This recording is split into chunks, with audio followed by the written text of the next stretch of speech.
నమస్కారం. Hasini Kiran's home and కిచెన్కి స్వాగతం.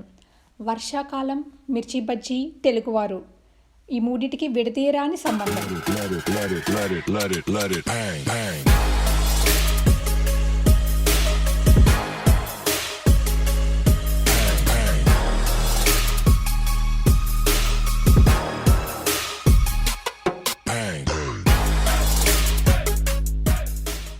మిర్చి బజ్జీ అంటే అందరికీ ఇష్టం. కొంచెం కారంగా ఉన్న ఆ రుచికి అలాగే తినేస్తూ ఉంటాం.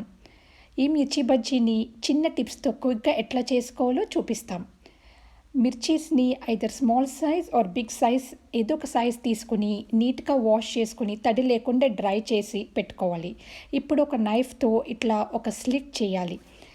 జాగ్రత్తగా ఇలా ఒక బటర్ నైఫ్తో సీడ్స్ అన్నీ తీసేయాలి. కొంచెం కారం ఇష్టపడే వాళ్ళు సీడ్స్ అన్నీ కూడా రిమూవ్ చేయాల్సిన అవసరమే లేదు.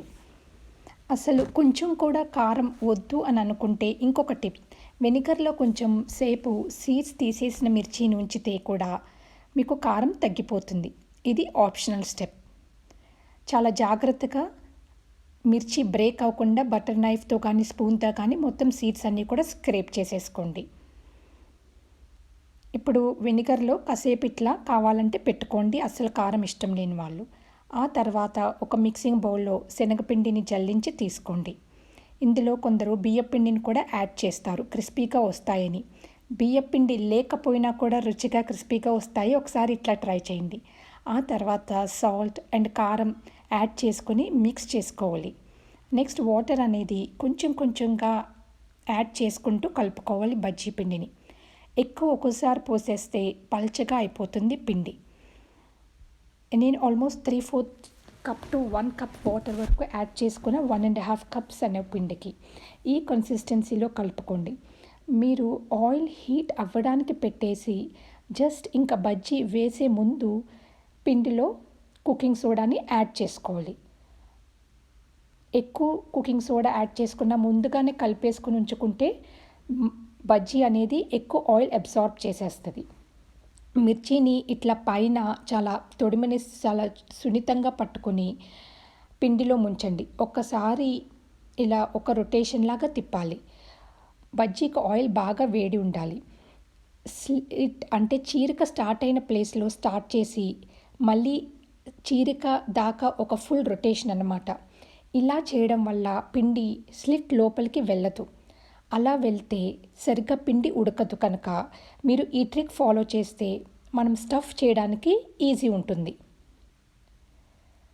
ఆయిల్ బాగా హీట్ అయిన తర్వాత బజ్జీలు వేసేటప్పుడు మీడియం హీట్లో పెట్టుకొని మళ్ళీ ఫ్రై చేసినప్పుడు కొంచెం హై ఫ్లేమ్లో పెట్టుకొని ఫ్రై చేసుకోవాలి.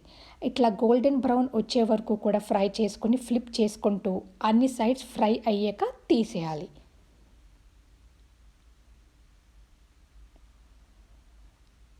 అట్లా ఫ్లిప్ చేసుకున్నప్పుడు